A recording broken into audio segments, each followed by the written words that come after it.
اب تو دو ہی باتیں ہوں گی، وہ ہمارے لوگوں کی طرف رخ کرے گا تو ہمیں بھی کچھ نہ کچھ کرنا پڑے گا، یا پھر وہ نہیں آئے گا۔ اسی سے اندازہ ہوگا کہ وہ کیا چاہتے ہیں۔ ریتو نے کہا تو مجھے اس کی باتیں بڑی بچگانہ سی لگیں۔ وہ پتہ نہیں کس طرح سوچ رہی تھی، یا پھر یہ ساری کی ساری سوچیں رانی بھاگوتی کی تھیں۔ وہ نہ جانے کتنا لمبا پلان کر کے بیٹھی تھی۔ میں خاموشی سے اس کی باتیں سنتا رہا۔ دیو گڑھ کے جنوبی علاقے میں جہاں شہر کی آبادی کم تھی، وہ فیکٹری وہاں پر تھی۔ وہ آبادی نہیں تھی، یوں لگ رہا تھا کہ جب فیکٹری بنائی گئی تھی تب یہاں آبادی نہیں تھی۔ گیٹ پر چوکی دار تھا، وہ ریتو کو دیکھ چکا تھا۔ اس نے گیٹ کھول دیا۔ ہم کار سمیت اندر چلے گئے۔ وہاں 6 چوکی دار تھے جو ہمارے وہاں پہنچتے ہی جمع ہونا شروع ہو گئے۔ ایک طرف رہائش گاہیں تھیں جہاں کوئی بھی نہیں رہتا تھا، کچھ کوارٹرز تھے جن میں یہ چوکی دار موجود تھے۔ دفاتر کی حالت بھی کافی خستہ ہو چکی تھی۔ میں نے اندازہ لگایا کہ اسے دوبارہ اپنی درست حالت میں لانے کے لیے کئی ماہ درکار تھے۔ اسی وقت میرے دماغ میں آ گیا کہ یہاں پر توجہ دینا وقت کا ضیاع ہوگا۔ سورج ڈھلنے کے بعد ہم وہاں سے نکلے تو موسم خاصا خوشگوار ہو رہا تھا۔ مجھے تیمور کی طرف سے فون کال کا انتظار تھا۔ میرا ذہن اسی طرف لگا ہوا تھا۔ ریتو کار بھگائے چلی جا رہی تھی، اس کے ساتھ ساتھ وہ مجھے وہی باتیں بتا رہی تھی جو میں پرتاپ سنگھ کے بارے میں جان چکا تھا۔ وہ شہر میں موجود مجرمانہ ذہنیت رکھنے والوں کے بارے میں بتاتی چلی گئی۔ میں نہ چاہتے ہوئے بھی سن رہا تھا۔ مجھے راستوں کا اندازہ نہیں تھا، بس ایسے ہی لاشعوری انداز میں ادھر ادھر دیکھ رہا تھا۔ اندھیرا ہو جانے اور پھر روشنیاں جگمگانے کے باعث کچھ ایسا اندازہ بھی نہیں ہو پا رہا تھا۔ ریتو نے ایک ریستوران کے سامنے کار دھیمی کی اور پھر اس کی پارکنگ میں روک دی۔ شہر سے دور وہ ایک پرسکون جگہ تھی۔ ریستوران کے پیچھے شہر اور سامنے کی جانب پہاڑی سلسلہ تھا۔ دور بائیں جانب کافی بڑی سڑک تھی۔ ہم اوپن ایئر میں آ بیٹھے۔ سر سبز لان میں دھیمی روشنی اور ہلکا ہلکا میوزک ماحول کو خوشگوار بنا رہا تھا۔ ہمارے درمیان میز پر ایک لالٹین رکھی ہوئی تھی جس میں الیکٹرک بلب یوں جگمگا رہا تھا جیسے شعلہ بھڑک رہا ہو۔ ہمیں آئے ہوئے چند منٹ ہوئے تھے کہ ویٹر آرڈر لینے آ گیا۔ ریتو اسے سمجھانے لگی تو اس دوران تیمور کا فون آ گیا۔ میں نے کال ریسیو کرتے ہوئے محض ہیلو کہا تو تیمور مجھے وہاں ہونے والی میٹنگ کے بارے میں بتانے لگا۔ اس کا لب لباب یہی تھا کہ وہ کل 8 لوگ ہیں، جن میں 2 مقامی بھی ہیں اور وہ ہمہ وقت تیار ہیں۔ آج رات وہ پوری کوشش کریں گے کہ وہ جگہ تلاش کر لی جائے۔ میں نے ساری بات سمجھ کر فون بند کر دیا۔ ریتو آرڈر دے کر میری جانب متوجہ ہو گئی تھی۔ مجھے اندازہ تو تھا کہ وہ فون بارے تجسس کرے گی، لیکن اس نے پوچھا نہیں۔ ممکن تھا کہ وہ پوچھتی۔ اچانک اس کے چہرے پر حیرت ملی تشویش پھیل گئی، یوں جیسے اس نے کسی کو غیر متوقع طور پر دیکھ لیا ہو۔ میں نے اس کی نگاہوں کے رخ پر مڑ کر دیکھا تو سامنے سے 4 لوگ تیز تیز قدم اٹھاتے ہوئے ہماری جانب بڑھ رہے تھے۔ کیا بات ہے ریتو؟ میں نے تیزی سے پوچھا۔ گجندر، اس نے سر سراتے ہوئے کہا تو میں ایک دم سے چوکنا ہو گیا۔ تھوڑی دیر پہلے جو اس نے اندازہ لگایا تھا وہ سچ ہوتا ہوا دکھائی دے رہا تھا۔ وہ چند لوگ تھے اور آتے ہی ہمارے ارد گرد کھڑے ہو گئے۔ ان کے درمیان لمبے سے قد والا جوان کرسی کھینچ کر میرے دائیں جانب آ بیٹھا۔ اس کے لمبے لمبے بال تھے، اجاڑ قسم کی داڑھی اور مونچھیں، آنکھیں سرخ، گلے میں شیو کا لاکٹ، کرتا پجامہ پہنے ہوئے وہ میری جانب دیکھ رہا تھا۔ چند لمحے میری جانب دیکھتا رہا، پھر مجھ پر نگاہیں ہٹائے بغیر بولا، ریتو ڈارلنگ، بتاؤ گی یہ تمہارے ساتھ کون ہے؟ تبھی ریتو نے کسی جھجک کے بغیر فوراً اعتماد سے کہا، میرا منگیتر ہے، شری رانا ویر سنگھ۔ کب آیا ہے یہ تمہارے پاس؟ اس نے میری آنکھوں میں جھانکتے ہوئے پوچھا تو میں نے ہلکی سی مسکان کے ساتھ اس سے کہا، تم ایسا کیوں پوچھ رہے ہو؟ ارے ہم چاہتے ہیں کہ تمہاری کوئی خدمت کی جائے۔ ریتو کو چاہے برا لگے مگر تمہیں ہمارے ساتھ جانا ہوگا۔ اٹھو۔ آخری لفظ اس نے درست انداز میں تہکمانہ لہجے میں کہے تو میں نے پھر مسکراتے ہوئے کہا، ریتو کو برا لگے یا نہیں، لیکن مجھے تمہارا یہ گھٹیا پن بہت برا لگ رہا ہے، اس لیے فوراً اپنی شکل گم کر جاؤ۔ او واہ! یہ کہتے ہوئے اس نے ایک زوردار کہکہا لگایا، پھر ہنستے ہوئے بولا، چلو کوئی تو میرے سامنے بولا، کسی نے تو بات کی۔ ریتو، اسے سمجھا، اسے نہیں پتا میرے بارے میں۔ تمہاری اس گھٹیا فلمی انٹری سے میں سمجھ گیا تھا کہ تم کوئی 3rd کلاس قسم کے غنڈے ہو۔ اس سے زیادہ جاننے کی بھلا کیا ضرورت ہے؟ میں نے طنزیہ انداز میں کہا تو ارد گرد کھڑے لڑکوں نے اپنے ہتھیاروں کی نمائش کر دی۔ ایک آدھ نے تو پسٹل کا بولٹ بھی مار دیا۔ سیانے سچ کہتے ہیں، لا علمی بڑی شے ہے۔ تمہیں میرے بارے میں نہیں پتا۔ اس سے پہلے کہ میں تمہیں توڑ پھوڑ کر یہاں سے لے جاؤں، اٹھو اور میرے ساتھ چلو، اس نے غراتے ہوئے کہا۔ کیا عورتوں کی مانند ہتھیاروں کے بل بوتے پر دھمکیاں لگائے چلے جا رہے ہو؟ اگر تم اپنے ہاتھ سے مجھے توڑ پھوڑ کر لے جاؤ تو مجھے تمہارے ساتھ جانے میں کوئی اعتراض نہیں ہوگا۔ میں نے کاندھے اچکاتے ہوئے کہا ہی تھا کہ اس نے میری گردن پکڑنے کے لیے اپنا ہاتھ بڑھا دیا، لیکن اس کی حیرت کی انتہا نہ رہی جب میں نے اس کی کلائی پکڑ کر اسے وہیں روک دیا۔ وہ پوری قوت لگا کر اپنا ہاتھ بڑھانے کی کوشش میں تھا کہ میری گردن پکڑ سکے، مگر میں نے اسے وہیں ساکت کر دیا تھا۔ وہ پورا زور آگے کی جانب لگا رہا تھا، تبھی میں نے اسی کے زور کو استعمال کرتے ہوئے اچانک آگے کی جانب دھکیل دیا۔ وہ کھینچا چلا آیا، وہ میز اور کرسی کے درمیان گرا تو میں نے اس کی گردن پر اپنا پاؤں رکھ دیا۔ اسی دوران میں نے اپنا پسٹل نکال کر اس کی گدھی پر رکھ دیا۔ میں سمجھ رہا تھا کہ میں نے ہی انتہائی تیزی دکھائی ہے، لیکن اس وقت میرے اندر خوشی کی لہر دوڑ گئی جب ریتو کسی گیند کی طرح اچھلی، سامنے والے لڑکے کا ذرا سا سہارا لے کر اس کے اوپر سے ہوتی ہوئی اپنے پاؤں پر جا کھڑی ہوئی۔ اس کے بدن کی لچک اور پھرتی ناقابل اعتبار تھی۔ اسی دوران مجھے کسی ہتھیار کے بلٹ مارنے کی آواز آئی تو میں نے غرا کر کہا، مر جائے گا یہ۔ وہ سب ساکت ہو گئے۔ گجندر میرے پاؤں کے نیچے پوری قوت سے مچل رہا تھا، شاید اسے احساس نہیں تھا کہ میرے ہاتھ میں پسٹل ہے۔ پیچھے ہٹ جاؤ ورنہ جان سے جاؤ گے، ریتو کی غراتی ہوئی آواز آئی تو ہمارے ارد گرد کھڑے لڑکوں نے دیکھا، شاید انہیں فیصلہ کرنے میں مشکل ہو رہی تھی۔ وہ حیرت زدہ سے کھڑے ہوئے ہمیں دیکھتے رہے۔ میں محسوس کر رہا تھا کہ ہمارے ارد گرد ہلچل مچ چکی تھی۔ ریستوران کے لان میں کئی دوسرے لوگ بھی بیٹھے ہوئے تھے۔ ہمارے درمیان ہونے والی دھینگا مشتی ایسی نہیں تھی جس سے لوگ متوجہ نہ ہوں۔ اپنے لوگوں کو ہٹ جانے کا کہتے ہو یا پھر کروں سوراخ تمہارے دماغ میں نے گجندر سے کہتے ہوئے نال اس کی گردن میں چبو دی۔ اسی لمحے وہ سہم گیا۔ موت کا خوف بڑا ظالم ہوتا ہے۔ اس نے ہاتھ کا اشارہ کیا، پیچھے ہٹو۔ ریتو کی آواز آئی تو وہ لڑکے پیچھے ہٹنے لگے۔ ریتو، ان سب سے ہتھیار لے کر تلاشی لو، میں نے اونچی آواز میں کہا تو ریتو انتہائی تیزی سے آگے بڑھی۔ اس کے اپنے ہاتھ میں پسٹل تھا۔ ریتو نے ان سے ہتھیار لے کر میز پر ڈال دیے، پھر ان کی تلاشی لے کر بولی، ہو گیا۔ تبھی میں نے گجندر کی گردن سے پاؤں ہٹا لیا۔ وہ تیزی سے اٹھا اور لڑکھڑاتا ہوا کھڑا ہو گیا۔ میں نے اپنا پسٹل ریتو کی جانب بڑھا دیا۔ اس نے پکڑ لیا تو میں نے اپنا ہاتھ پھیلا کر اونچا کر دیا۔ اس کا یہی مطلب تھا کہ آؤ اب میرے مقابلے پر۔ وہ انتہائی غصے سے میری جانب دیکھ رہا تھا۔ شاید اسے اپنی ہزیمت پر شرمندگی تھی، اس لیے وہ بپھرے ہوئے سانڈ کی طرح میری جانب بڑھا۔ یہ اس کی ذہنی ٹوٹ پھوٹ کا اظہار تھا جس کا میں پوری طرح فائدہ اٹھا سکتا تھا۔ میں نے اسے ذرا سی جھکائی دی تو وہ اپنی ہی جھونک میں آگے بڑھ گیا۔ میں نے تیزی سے اسے کمر سے پکڑا اور اسے اوپر اٹھایا اور لان کی سبز گھاس پر پٹخ دیا۔ اس کے ساتھ ہی ایک بھرپور ٹھوکر اس کی پسلیوں میں ماری۔ اس کے منہ سے کراہ نکل گئی۔ اسی لمحے ایک لڑکا مجھ پر حملہ آور ہوا تو ریتو نے اس پر فائر کر دیا۔ وہ ایک دم سے ٹھٹک کر رک گیا۔ گجندر اٹھنا چاہ رہا تھا کہ میں نے ایک مزید ٹھوکر اس کے سر پر ماری۔ وہ پھر زمین بوس ہو گیا۔ ایسے میں ایک طرف سے کافی سارے لوگ بھاگتے ہوئے آ گئے۔ وہ ریستوران کا مینیجر تھا۔ سر کیا ہو گیا؟ اس سے پوچھ جو ہمیں اغوا کرنے آیا تھا، مجھ سے پہلے ہی ریتو نے انتہائی غصے میں کہا۔ سر چھوڑیں، میں دیکھتا ہوں، میں نے پولیس بلوا لی ہے، وہ بس آتے ہی ہوں گے۔ مینیجر نے لجاجت سے کہا تو میں نے ایک دم سے فیصلہ کرتے ہوئے کہا، یہ جو تینوں کھڑے ہیں انہیں پولیس کے حوالے کریں، اسے میں خود اپنے ساتھ لے کر جا رہا ہوں۔ آپ سر کہاں؟ میں دیکھتا ہوں نا، اس نے منت بھرے انداز میں کہا، لیکن میں جو سوچ چکا تھا اس پر عمل کرنا چاہ رہا تھا۔ میں نے گجندر کو کالر سے پکڑا اور پارکنگ کی جانب چل پڑا۔ ریتو سمجھ گئی کہ میں کیا کرنا چاہتا ہوں۔ وہ تیزی سے میز کی جانب بڑھی، وہاں پڑے ہتھیار اٹھائے اور تیزی سے پارکنگ کی جانب چل دی۔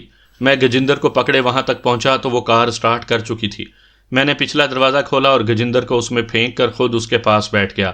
تبھی میں نے پوچھا، ہتھیار کہاں ہیں؟ وہ جھاڑیوں میں، اس نے ایک طرف اشارہ کرتے ہوئے کہا۔ چلو کسی ویرانے میں، میں نے کہا تو اس نے کار بھگا دی۔ گجندر سیٹوں کے درمیان پڑا مچل رہا تھا، اس کا بس نہیں چل رہا تھا کہ مجھ پر حملہ کر دے۔ میں اسے دبا کر بیٹھا ہوا تھا۔ ریتو انتہائی رفتار سے کار بھگائے چلی جا رہی تھی۔ پھر ایک دم کار کی رفتار کم ہو گئی اور اس نے کسی کچی سڑک پر کار موڑ لی۔ کار کو ہچکولے لگ رہے تھے جس سے بلا شبہ گجندر کو تکلیف ہو رہی تھی۔ تبھی وہ گھگیاتے ہوئے بولا، کیا تم مجھے مارنے کے لیے لے جا رہے ہو؟ تجھے مارنا ہوتا نا تو میں تجھے یہاں تک لانے کا کشٹ کبھی نہ کرتا۔ ہاں اگر تو خود مرنا چاہتا ہے تو میں تمہیں مار سکتا ہوں، میں نے سرد لہجے میں کہا۔ خود مرنا مطلب؟ اس نے دھیمے آواز میں پوچھا تو میں نے کہا، جو پوچھے گا اگر بتا دے گا تو کچھ نہیں کہوں گا، اور اگر تو ٹھیک طرح نہیں بتائے گا تو خود مرنے والی بات ہے نا۔ میں نے اس سے کہا تو وہ خاموش ہو گیا۔ تبھی ریتو نے کار روک دی۔ باہر اندھیرا تھا، ریتو نے ہیڈ لائٹس بند کر دی تھی۔ اگر جلائے رکھتی تو نہ جانے کتنی دور سے ہم کسی کی بھی نگاہوں میں آ سکتے تھے۔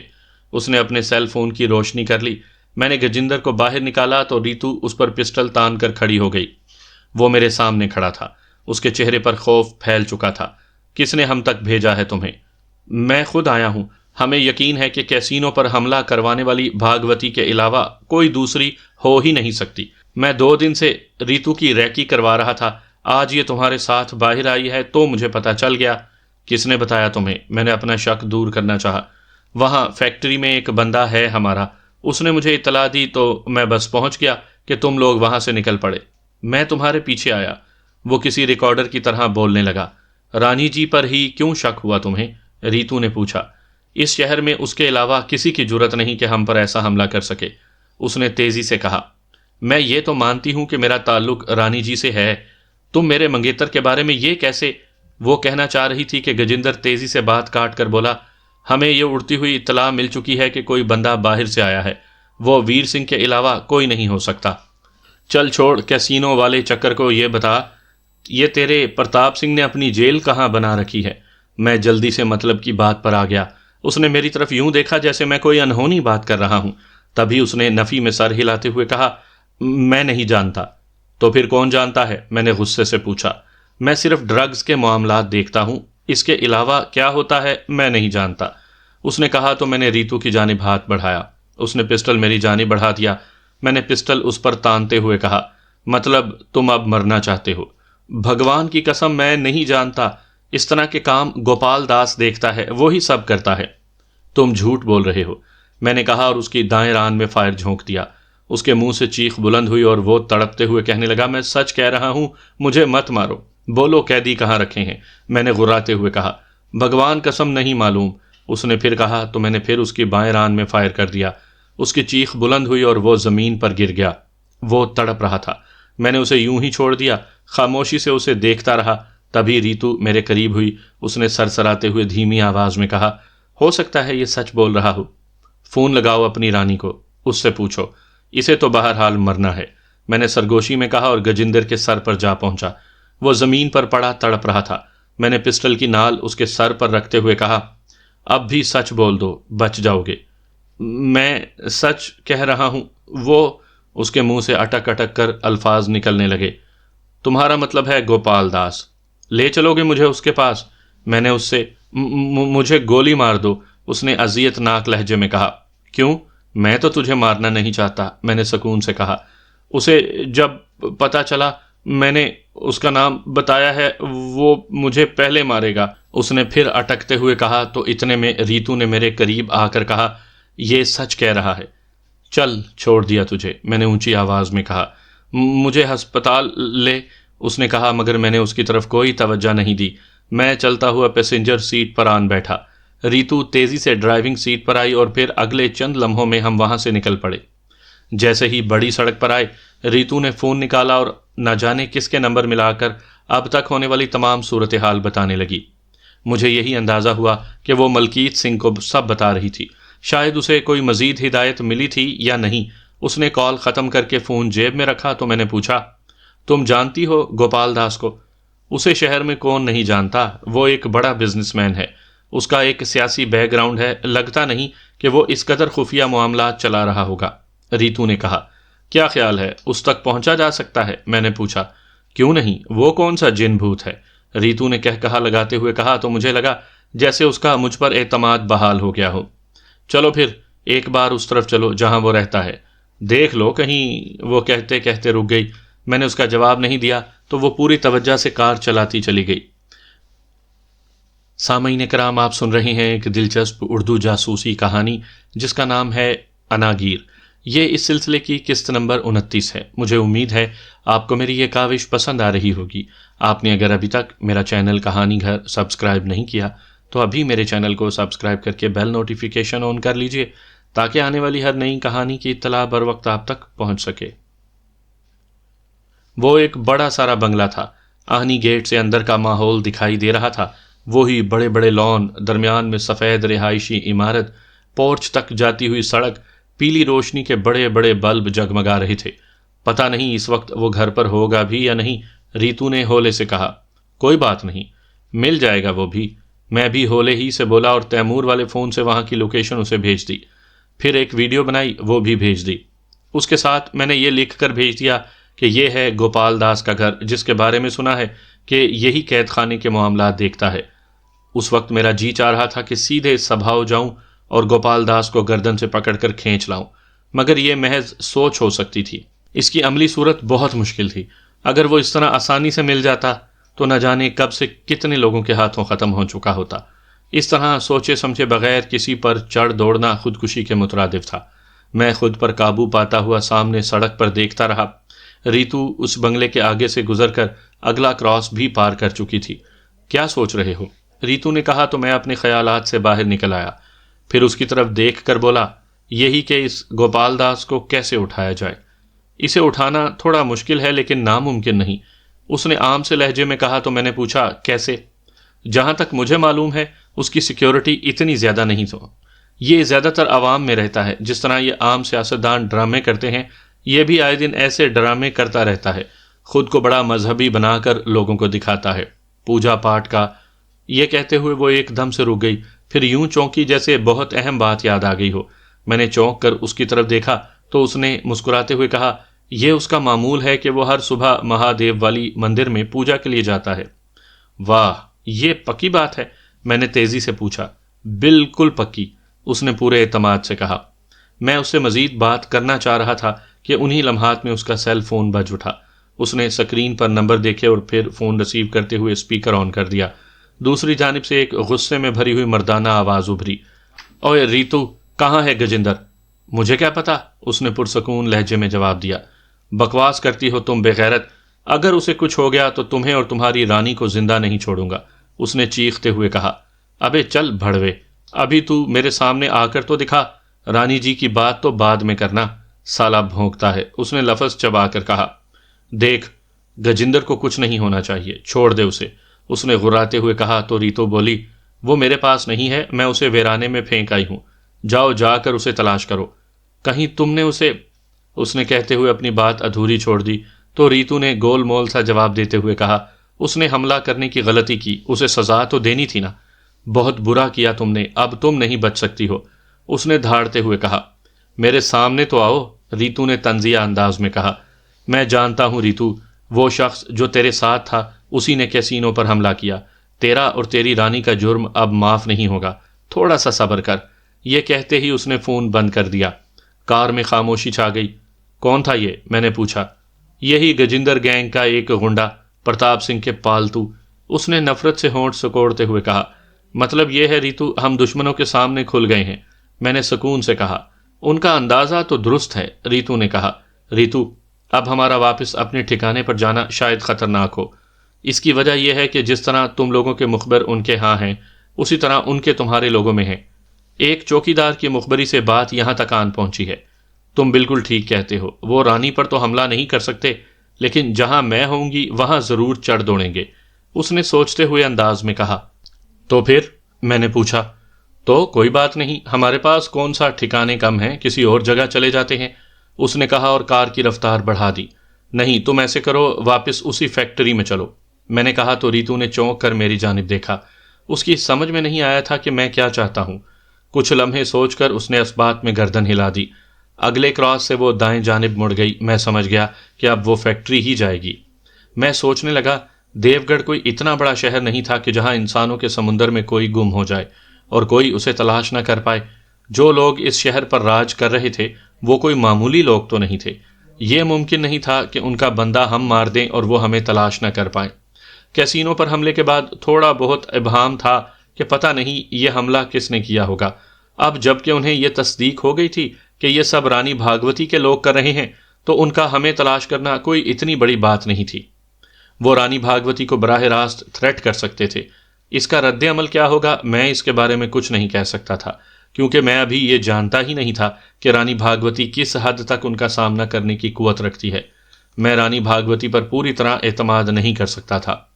فیکٹری سے تھوڑی دور ہی ریتو نے کار روک دی۔ اس نے کار اس طرح لگائی کہ فوری طور پر کوئی دیکھ نہ سکے۔ میں نے اپنا پسٹل سنبھالا، ڈیش بورڈ سے میگزین لیے اور نیچے اتر گیا۔ دوسری جانب سے ریتو بھی اتر آئی۔ وہاں پر اندھیرا گہرا تھا۔ ہم بڑے محتاط قدموں فیکٹری کی سمت چل دیے۔ گیٹ پر کوئی نہیں تھا۔ ہم نے کچھ دیر وہاں ٹھہر کر یہ یقین کر لیا کہ وہاں کوئی بھی نہیں تھا۔ ظاہر ہے وہاں کون آتا جاتا تھا؟ جو کوئی چوکیدار وہاں بیٹھا رہے۔ گیٹ اندر سے بند تھا، دور اندر کہیں بلب روشن تھے، وہاں گیٹ پر بالکل اندھیرا تھا۔ ہم نے اندر سے کسی کو بلانا نہیں، یہ گیٹ ہم نے پار کرنا ہے، کہیں سے دیوار پار کرتے ہیں، میں نے کہا تو ریتو ہنس دی، پھر بولی تم چاہو تو کوئی دیوار تلاش کر لو، میرے لیے یہ گیٹ کوئی اہمیت نہیں رکھتا۔ مطلب کس طرح اہمیت نہیں رکھتا؟ میں نے پوچھا۔ ابھی لفظ میرے منہ ہی میں تھے کہ وہ ذرا سی پیچھے کو ہٹی، پھر آگے بڑھ کر کسی چھپکلی کی مانند گیٹ پر چڑھتی چلی گئی